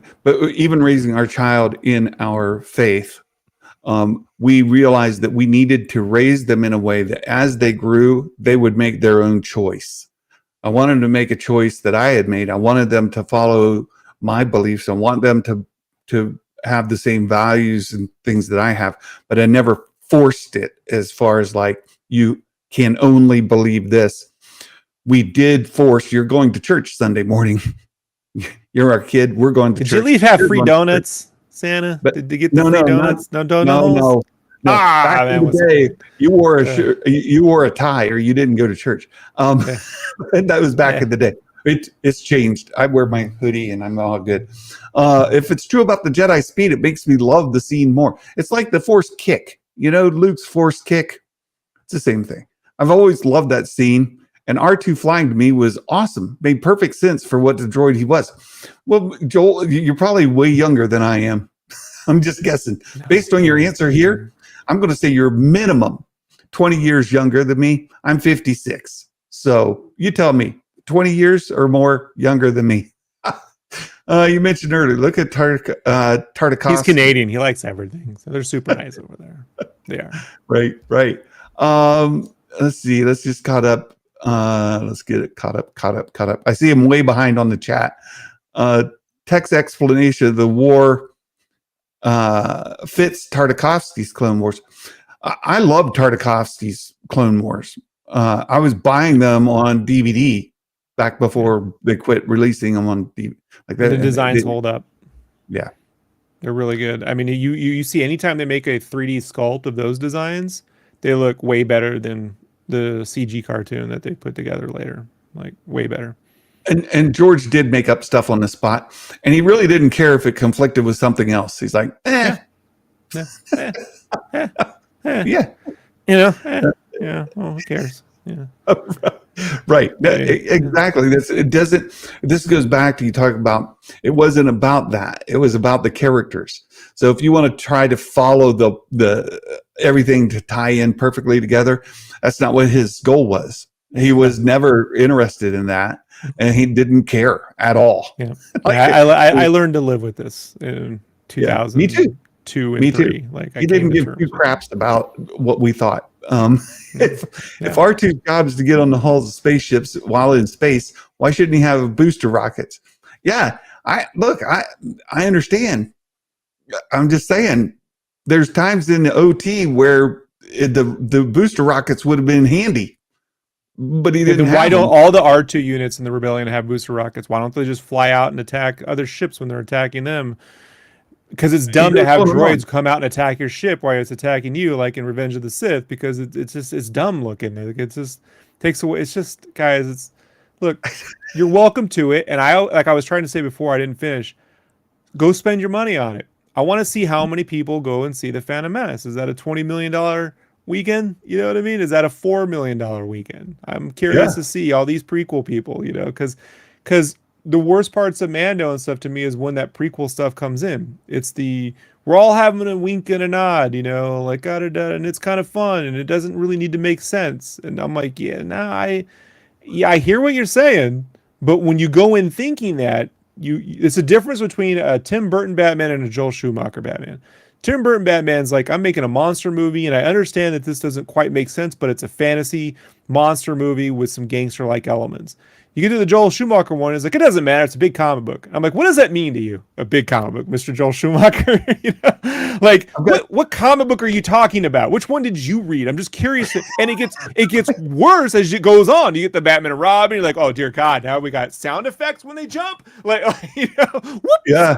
You're just like, and then the poor man, I love the guy, but the poor man has apologizing for this on his audio commentaries, and it killed the franchise. So, folks, like, if I made a Star Wars and did all the things that you love, you would blame me for not respecting Star Wars. I'm just telling you right now. You'd blame Disney for not respecting Star Wars. So, I just think the core thing, the thing that I think resonated with the audience is 77, and an intentional thing Lucas was trying to do. And if you don't believe me, go listen to Paul Hirsch himself talk about it in his own book, where Paul Hirsch, the guy who actually edited Star Wars, all right, not Marshall Lucas was on it, but Paul Hirsch was editing, the last editor on it. He was editing the film by himself for 6 months, the last 6 months of the film. Paul Hirsch edited the most of that first film, right? Brian De Palma's editor.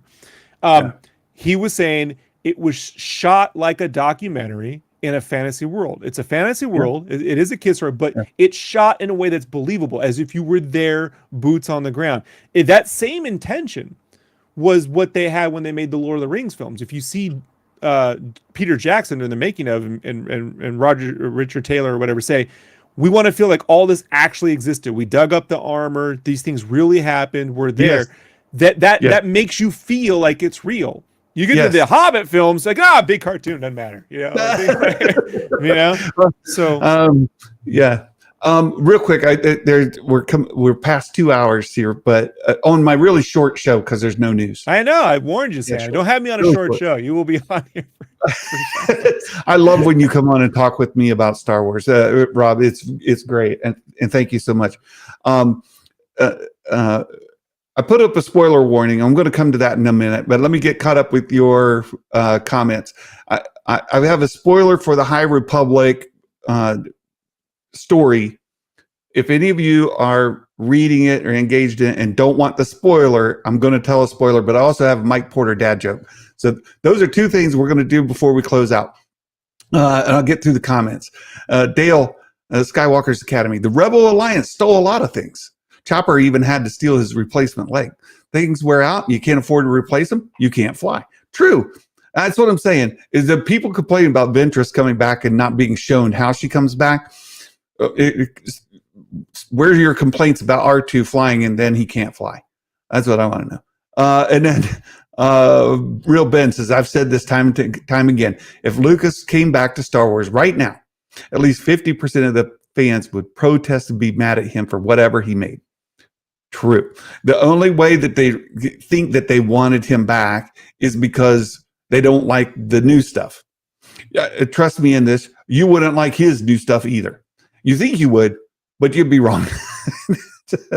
Mumbo Jimbo, $2. Take me to Spoiler Town, Santa. I'm going to do that. So, Ventress was raised from the dead. Yeah, there you go. So, spoiler on the High Republic.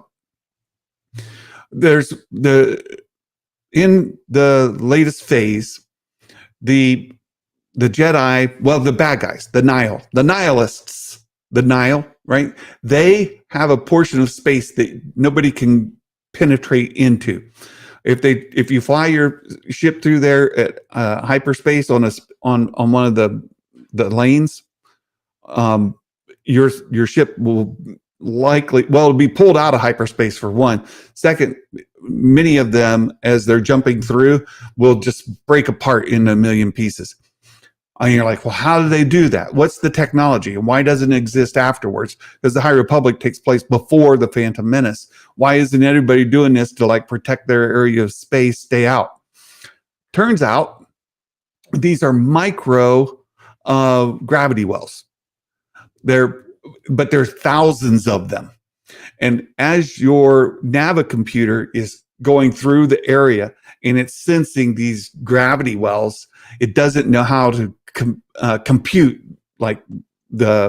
it's like everywhere, it's going everywhere at once, and they break apart. So that your hyperspace drive ends up breaking apart because it's confused about which way to go. I'm sure that first of all, it was just like, how is this happening? Now I know. It's microgravity wells. It's not like a big interdictor cruiser with the gravity well projectors. These are micro, just enough that your Navicomputer picks up on it and can't figure out what to do with it.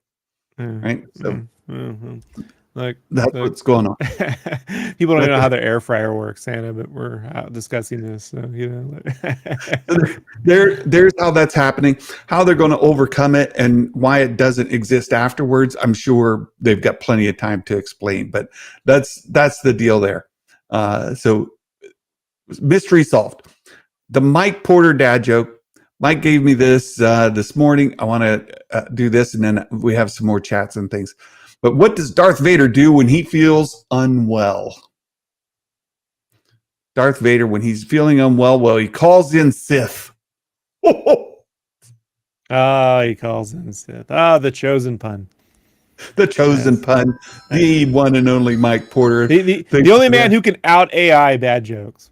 Right. Right. I want to see Howard Porter and AI come up with these punny jokes back to back. Right. Yeah, the sublight speed is the only way to get through there, and it's such a big, vast difference that would take you years and years to get through. And so, and then they bring in, they can come and intercept you. And the difference is that the Nile, they have these computers that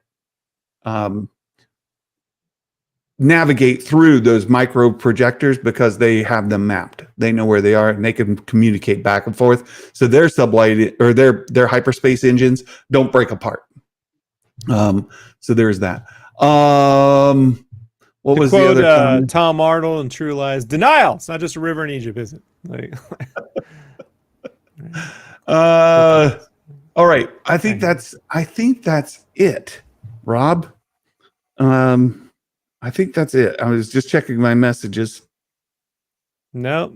You got another month here till your big Phantom Menace re-release.